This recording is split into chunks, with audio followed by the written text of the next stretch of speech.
Hey everyone, welcome back to another lecture. आज हम छोटा सा ये लेक्चर है, इसमें हम एल्गोरिथम्स के बारे में पढ़ने वाले हैं। What is algorithm, basics of algorithm. ठीक है, छोटा सा लेक्चर है, ज़्यादा बड़ा नहीं होगा। तो शुरू करते हैं बेसिक्स ऑफ एल्गोरिथम के साथ। सो इंपॉर्टेंट टॉपिक पढ़ेंगे जो कि एल्गोरिथम है। देखो, चाहे आप कोडिंग सीख रहे हो, डीएसए स्टार्ट कर रहे हो या प्लेसमेंट की तैयारी कर रहे हो, एल्गोरिथम एक ऐसी चीज़ है जो सब जगह काम आती है। ठीक है, इसलिए मैंने इसको एक सेपरेट वीडियो में बनाना पसंद किया ताकि आप समझ सकें। ठीक है, मैं प्रीवियस वीडियो में भी चाह रहा था इसको ऐड कर दूं, लेकिन ठीक है। अब सबसे पहले देखते हैं, बेसिक्स ऑफ एल्गोरिथम आपको दिख रहा है सामने, दैट्स इट। ठीक है, लेकिन वर्ड एल्गोरिथम है क्या, यही यहाँ पे लिखा हुआ है और मैं भी ये अब बोलने वाला हूँ। ठीक है, जो सुना। तो सबसे पहले समझते हैं एल्गोरिथम होता क्या है। एल्गोरिथम बेसिकली एक स्टेप बाय स्टेप प्रोसीजर होता है जिसमें हम एक सीरीज को इंस्ट्रक्शंस डिफाइन करते हैं ताकि किसी प्रॉब्लम का डिजायर्ड आउटपुट मिल सके। क्या मैंने बोला? एल्गोरिथम एक स्टेप बाय स्टेप प्रोसीजर होता है जिसमें हम एक सीरीज या सीरीज ऑफ इंस्ट्रक्शंस, या फिर आप इंस्ट्रक्शंस बोल सकते हो, उसको हम डिफाइन करते हैं ताकि हम किसी भी डिजायर्ड आउटपुट को हम ले सकें। मतलब हम डिजायर्ड आउटपुट हम हमें मिल सके। ठीक है, जैसे फॉर एन एग्जांपल, जैसे मैं अगर आपको एग्जांपल आप इजीली समझ जाओगे। अगर मैं कहूँ आपसे कि चाय बनाने का एल्गोरिथम लिखो। ठीक है, हमें चाय बनानी है, उसका एल्गोरिथम लिखना है। तो चाय बनाने का एल्गोरिथम सबसे पहले क्या होगा? मतलब स्टेप, चाय बनाने का एल्गोरिथम मैंने क्यों बोला, इससे अगर आप समझो। देखो, चाय बनाने का हमारा हमारा आउटपुट क्या है? हमारा हमें आउटपुट क्या चाहिए? अपना डिजायर्ड आउटपुट क्या है? कि हमें चाय चाहिए कप के अंदर। ठीक है, वो पीनी है अपने को, अपना डिजायर्ड आउटपुट ये है। तो उसको बनाने में जो जो स्टेप्स आ रहे हैं वही एक एल्गोरिथम है। समझो। देखो, सबसे पहले हम क्या करेंगे, पानी को गर्म करेंगे। ठीक है, बॉइल वाटर। अब मैं जानता हूँ कहीं बोलेंगे भैया पहले पतीला लेंगे, फिर उसे धोएंगे, पर हम वो स्टेप को स्किप करते हैं, सीधा चाय बनाने पे काम करते हैं। ठीक है, सबसे पहले बॉयल वाटर, वाटर को बॉईल करेंगे, फिर चाय पत्ती डालेंगे। ठीक है, चाय पत्ती।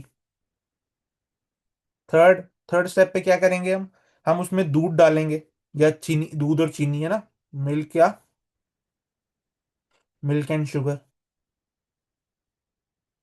अब डिटेल में मत जाना कि चीनी पहले क्यों नहीं डाली, दूध पहले क्यों नहीं डाला, वगैरह वगैरह, इस डिटेल्स में मत जाना भाई, प्लीज है। अब थोड़ा बॉईल होने देंगे और चाय को सर्व कर देंगे। ठीक है, बॉईल करेंगे थोड़ा सा। फिफ्थ स्टेप क्या है? सर्व। ठीक है, मेरा एक दोस्त भी है, सर्व नाम उसका, नाम सर्व है, तो उसे सर्व ही कहते हैं, सर्व इट। जम्मू से है वो। सो बेसिक एल्गोरिथम समझा है आपको? एल्गोरिथम क्या होती है? अब यहाँ से देखो, हमने हमारा डिजायर्ड आउटपुट क्या था? चाय ना, सर्व हो जाए, चाय हमारे ग्लास के अंदर आ जाए और हमारे हाथ के पास आ जाए और हम पी जाए उसे। हमारा बेसिक आउटपुट यही आना था। आ गया, लेकिन उस आउटपुट को अचीव करने के लिए अपन ने कितने सारे स्टेप्स फॉलो किए? यही एल्गोरिथम होती है। समझे? देखो, ये एक सिंपल रियल लाइफ एल्गोरिथम हो गया। मतलब ऐसे आपको बोलेगा नहीं वो क्वेश्चन में कि चाय बनाने का एल्गोरिथम लिखो। मैंने एक, ये बेसिकली एक सिंपल या सिंपल रियल लाइफ एल्गोरिथम है। इसी तरह कंप्यूटर में भी हम एक सेट ऑफ इंस्ट्रक्शंस लिखते हैं। बस डिफरेंस ये होता है कि कंप्यूटर्स उन स्टेप्स को एग्जीक्यूट करता है तो give us a final output. मतलब जब कंप्यूटर इंस्ट्रक्शंस को रन करता है, किस लिए करता है? सेम जैसे हमने रियल लाइफ में हमें एक डिजायर्ड आउटपुट मिला, फाइनल आउटपुट मिला, सिमिलरली कंप्यूटर भी हमें डिजायर्ड आउटपुट या फाइनल आउटपुट देता है। ठीक है, एक इंपॉर्टेंट बात है यहाँ पे, एल्गोरिथम लैंग्वेज इंडिपेंडेंट होता है। ये यानी कि आप एक एल्गोरिथम को पाइथन, सी प्लस प्लस, जावा या किसी भी लैंग्वेज में इंप्लीमेंट कर सकते हो। एल्गोरिथम सिर्फ लॉजिक बताता है, कोड नहीं करता। मतलब अगर, जैसे ये चाय वाला ये एक एग्जांपल है। अब इसमें मैंने बोला पहले वाटर को बॉईल करेंगे, फिर चाय पत्ती डालेंगे, दूध चीनी डालेंगे, फिर बॉईल करेंगे, फिर सर्व करेंगे। ठीक है, ये प्रोसीजर है। अब भाई साहब, पानी आप मिनरल वाटर लोगे, आरओ का वाटर लोगे या टैप वाटर लोगे, डिपेंड्स ऑन यू। कुछ कहीं कोई भी चल सकता है, पानी नहीं डलेगा, एल्गोरिथम यही चलेगी।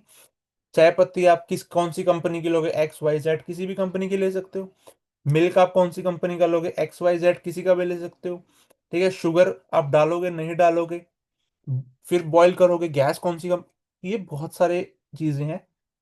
सिमिलरली कंप्यूटर में हम एल्गोरिथम लिख देते हैं, तो वो किसी भी लैंग्वेज में इंप्लीमेंट हो सकती है। एल्गोरिथम सिर्फ एक लॉजिक बताता है कि भैया ये लॉजिक है इस चीज को इंप्लीमेंट करने का और हमारा फाइनल आउटपुट लेने का, ठीक है।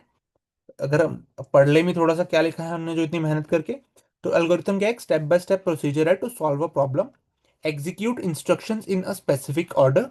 स्पेसिफिक ऑर्डर में इंस्ट्रक्शंस को जो है एग्जीक्यूट करता है, लैंग्वेज इंडिपेंडेंट होता है, as I said, can be implemented in any programming language. अब थोड़ा सा टाइप्स के बारे में देख लेते हैं।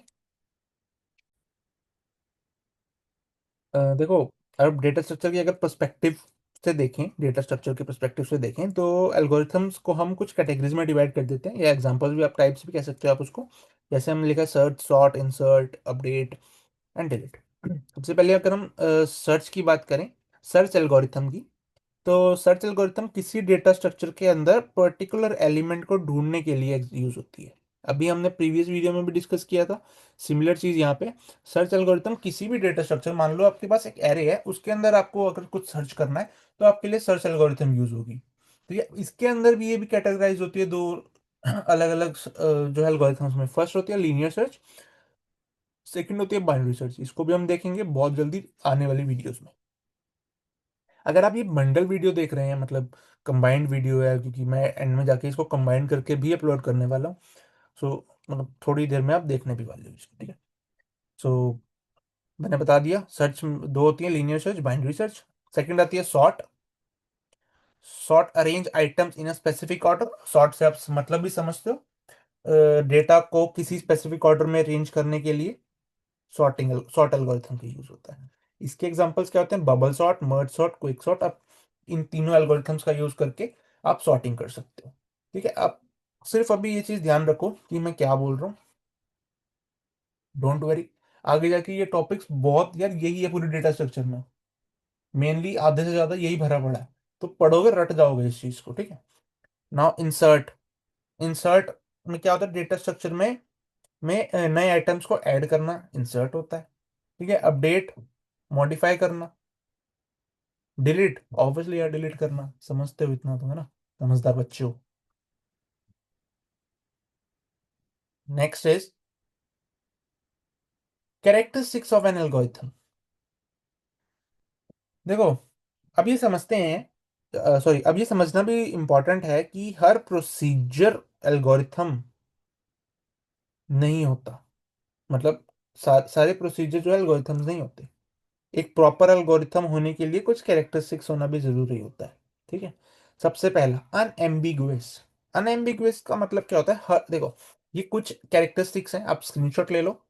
एक, दो, तीन, चार, पाँच, छह एल्गोरिथम कैरेक्टरिस्टिक्स हैं, आप स्क्रीनशॉट ले लो या फिर सुन लो, समझ आ जाएगा आपको। देखो, अनएम्बिगुअस क्या होता है, अनएम्बिगुअस का मतलब होता है हर स्टेप बिल्कुल क्लियर और एक ही मीनिंग वाला होना चाहिए, मतलब कोई कंफ्यूजन नहीं होनी चाहिए। हर स्टेप को अच्छे से इलेबोरेटेड होना चाहिए, हर स्टेप समझ आना चाहिए। एल्गोरिथम ना ऐसी चीज होती है जो आप कोडर कोडर भी समझ सकता है, लेकिन जो कोडर नहीं है वो भी समझ जाए, एल्गोरिथम वो होती है, ठीक है। तो अनएम्बिगुअस मतलब each step must be clear with only one meaning, that's it. Input, obviously algorithm के लिए आपको इनपुट तो देना पड़ेगा, इनपुट तो दिखाना पड़ेगा। एल्गोरिथम को जीरो या ज्यादा इनपुट मिलने चाहिए, ऑब्वियसली इनपुट तो मिलना ही चाहिए ना। आउटपुट, इनपुट है तो आउटपुट भी चाहिए अपने को। फिटनेस, फिटनेस क्या है, बेसिकली एल्गोरिथम फाइनाइट स्टेप्स के बाद टर्मिनेट होना चाहिए, इनफाइनाइट लूप नहीं होना चाहिए। फिटनेस, माफी चाहूंगा, फाइनाइटनेस है वो, मुंह से निकल गया, माफी। फाइनाइटनेस मतलब आप कह सकते हो कि फाइनाइटनेस मतलब क्या, इनफाइनाइट मतलब क्या होता है, अनगिनत। फिट, वापिस से फिटनेस से निकल रहा है बार बार। फाइनाइटनेस मतलब फाइनाइट हो, ठीक है। थर्ड है इन इंडिपेंडेंट, सॉरी, इन हाँ इंडिपेंडेंट ही है। इंडिपेंडेंट में क्या होता है, एल्गोरिथम कोड से इंडिपेंडेंट होना चाहिए, मतलब आप किसी भी लैंग्वेज में लिख सकते हो, ये अभी हमने पढ़ा। एक रह गया फिजिबिलिटी। फिजिबिलिटी क्या होता है कि स्टेप्स रियलिस्टिक होने चाहिए, जो अवेलेबल रिसोर्सेज से पॉसिबल हो, मतलब कैन बी एग्जीक्यूटेड विद, जो आपके पास रिसोर्सेज है वो अवेलेबल रिसोर्सेज के हिसाब से ही आपको कैरेक्टरिस्टिक वो लिखना है, ऐसे नहीं ना भैया कि जैसे चाय का एग्जांपल लूँ, कि आप चाय में ही कुछ ऐसा बोल दो कि वो रियलिस्टिक ही ना हो, या वो पॉसिबल ही ना हो, रिसोर्सेज ही अवेलेबल ना हो। आप बोल दो कि वो माउंट एवरेस्ट के ऊपर कोई पेड़ उगता है, और रियलिस्ट अनरियलिस्टिक चीज बोल दी कि वहां पे पेड़ उगता है, उसके ऊपर जो पत्ता है उस पत्ते को डालना पड़ता है, तो ऐसी कोई चीज नहीं था होती। मेरा खाली एग्जांपल देने का मतलब था उसका। फिजिबिलिटी का मतलब वो अवेलेबल रिसोर्सेज को यूज करके ही आपकी होनी चाहिए। ठीक है। नेक्स्ट है आपका एग्जांपल, एक एग्जांपल देख लेते हैं कैसे होती है आपकी एल्गोरिथम। ये एल्गोरिथम है आपकी basically sum of two numbers की। आपको दो नंबर्स बोले हैं, उसको सम करना है, तो एल्गोरिथम उसकी लिखनी है। स्टेप वन क्या है, सबसे पहले ऐसे एल्गोरिथम ऐसे लिखते हैं, स्टेप वन। सो अगर हम एग्जांपल देखें तो सबसे पहले ऐसे लिखते हैं, start. Step one is equals to start, सबसे पहले स्टार्ट करेंगे फिर स्टॉप कर। ये चीज याद रखना, एल्गोरिथम लिखोगे सबसे पहले स्टार्ट आना चाहिए, और जब एल्गोरिथम खत्म हो जाएगी तो स्टॉप भी आना चाहिए। ठीक है, this is must step, must MUST। ठीक है, step two, declare three integers. तीन नंबर्स का सम करना है। नहीं, तीन ही, दो का सम करना है, माफी चाहूंगा। दो का सम करना है, तीन इंटीजर्स को आप डिक्लेयर करोगे, क्यों? क्योंकि अगर बी और सी का भी सम करना है, अगर आपको B+C, तो उसको किसी के अंदर स्टोर कराओगे ना भैया। तीन वेरिएबल्स चाहिए आपको, इंटीजर्स चाहिए। तीन इंटीजर्स डिक्लेयर किए, डिफाइन द वैल्यू ऑफ ए और बी। ए और बी की वैल्यू कुछ भी डिफाइन कर दी, 2 और 3 मान लो। ऐड द वैल्यू, ऐड कर दी, 5 आ गई। स्टेप फोर क्या है, store the output of step four to C, C के अंदर स्टोर कर दो, सी को प्रिंट कर दो। That's it, this is an simple and easiest way to explain any algorithm। आप ऐसे एल्गोरिथम लिखते हैं। ठीक है, नेक्स्ट इज एल्गोरिथम एनालिसिस। देखो ये इंपॉर्टेंट चीज है। ठीक है, एल्गोरिथम एनालिसिस क्या होता है? The efficiency of an algorithm can be analyse as two stages. देखो, एफिशिएंसी की बात करेंगे हम एल्गोरिथम एनालिसिस में।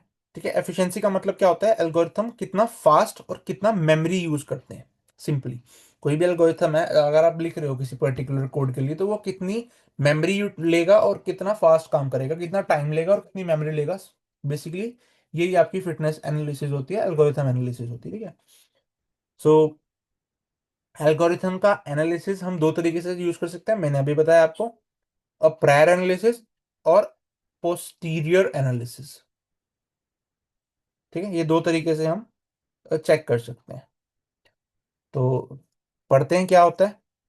अब प्रायर एनालिसिस क्या होता है, देखो ये एक थियोरटिकल, प्रायर एनालिसिस की अगर मैं बात करूं, तो ये एक थियोरटिकल एनालिसिस होता है। मतलब हम प्रोग्राम लिखने से पहले ही एस्टिमेट करते हैं कि कितना टाइम और स्पेस लगेगा।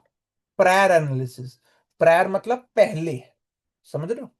पहले ही हम एनालाइज करने की एक कोशिश करते हैं कि एल्गोरिथम कितना स्पेस लेगी, कितना टाइम लेगी। यहां हम मान लेते हैं कि प्रोसेसर स्पीड कंपाइलर सब कांस्टेंट है। ये हम मानेंगे तभी हम सोच सकते हैं ना भाई साहब कितना टाइम लेगी एल्गोरिथम। तो हम ये मानते हैं कि प्रोसेसर की जो स्पीड है और कंपाइलर सब कुछ कांस्टेंट है। ठीक है, पोस्टीरियर क्या होता है, बाद में ऑब्वियसली। ये प्रैक्टिकल एनालिसिस होता है, मतलब एल्गोरिथम का कोड करके एक्चुअली रन करते हैं और स्टैटिकली मेजर करते हैं, जैसे कि उसमें रनिंग टाइम और जो मेमोरी यूसेज होती है वो कितनी हो रही है, ऐसे हम एनालाइज करते हैं। ठीक है, पोस्टीरियर मतलब एल्गोरिथम लिखने के बाद, प्रायर मतलब एल्गोरिथम लिखने से पहले। इन दोनों एनालिसिस में हमें आइडिया मिलता है कि एल्गोरिथम एफिशिएंट है या नहीं है। That's it, thank you. Next है लास्ट टॉपिक आज की वीडियो का, एल्गोरिथम कॉम्प्लेक्सिटी। एल्गोरिथम कॉम्प्लेक्सिटी क्या होती है, देखो। हम्म मान लो एक एल्गोरिथम है आपके, अब मैं जो एग्जांपल लिखा है इसी से समझाता हूँ आपको, इजीली समझ जाओगे। मान लो एक एल्गोरिथम है X, और उसका इनपुट साइज है N। कोई भी इनपुट आएगा उसका, जो भी हम इनपुट देंगे, उसका इनपुट साइज N है, मतलब N मतलब कुछ भी, कोई नंबर। ठीक है, तो हम एल्गोरिथम की परफॉर्मेंस डिपेंड, तो जो भी मतलब परफॉर्मेंस जो है वो डिपेंड करेगी टाइम और स्पीड पर। कितने, ऑब्वियसली ना, अब कैसे परफॉर्मेंस चेक करोगे भैया? अगर कम टाइम लेगी और कम स्पेस लेगी तो वो एफिशिएंट है, यही बोलोगे ना। तो यही मैं बोलना चाह रहा हूँ। If x is an algorithm and n is the size of the input data, the efficiency of x depend on two main factors, time and space. कैसे? देखो, टाइम फैक्टर क्या कहता है, हम टाइम कॉम्प्लेक्सिटी और स्पेस कॉम्प्लेक्सिटी भी से बोलते हैं। टाइम फैक्टर क्या कहता है, मेनली वैसे अगर आप आगे जब जाओगे इसमें डीएस से आगे पढ़ोगे, तो आप ज्यादातर बात जो होगी वो टाइम कॉम्प्लेक्सिटी की होगी। स्पेस की बहुत ही कम होती है बात, ज्यादा होती नहीं, होती है ऐसा नहीं कि नहीं होती, लेकिन हम मेनली टाइम कॉम्प्लेक्सिटी की बात करते हैं, टाइम फैक्टर की बात करते हैं। अब टाइम कॉम्प्लेक्सिटी क्या होता है, फैक्टर बोल लो या कॉम्प्लेक्सिटी बोल लो, टाइम फैक्टर या complexity, whatever you want to say, you can. कितना टाइम लगता है एल्गोरिथम को एग्जीक्यूट होने में, ये काउंट किया जाता है नंबर ऑफ कीज ऑपरेशन से, जैसे कंपैरिजन से, लूप से, फंक्शन कॉल से। ये सब क्या होता है, अगर आप, मैं उम्मीद कर रहा हूँ कि कोडिंग आपको आती होगी, सी पढ़ी होगी सी में, मतलब पता होगा लूप्स क्या होते हैं, फंक्शंस क्या होते हैं, कंपैरिजंस क्या होते हैं, है ना, उनके बेसिस पे आपकी एल्गोरिथम निकलती है, टाइम कॉम्प्लेक्सिटी निकलती है। स्पेस कॉम्प्लेक्सिटी क्या होती है, ये हमने पढ़ लिया। मैं एक पढ़ भी देता हूँ। टाइम मेजर्ड बाय काउंटिंग की ऑपरेशन, जैसे comparison, loop, function calls, pointers, operations. ठीक है, ये सब को मेजर करके हमारा टाइम फैक्टर निकलता है, indicate how fast the algorithm runs, that's it. Space complexity measured by the maximum memory used by an algorithm, मतलब कितनी मेमोरी लगती है एल्गोरिथम को रन होने में, ये डिपेंड करता है वेरिएबल डेटा स्ट्रक्चर और एलोकेशन पर, इंक्लूड, जैसे मतलब होता है ना, किस पर डिपेंड करता है, वेरिएबल डेटा स्ट्रक्चर और मेमोरी एलोकेशन पर। ठीक है,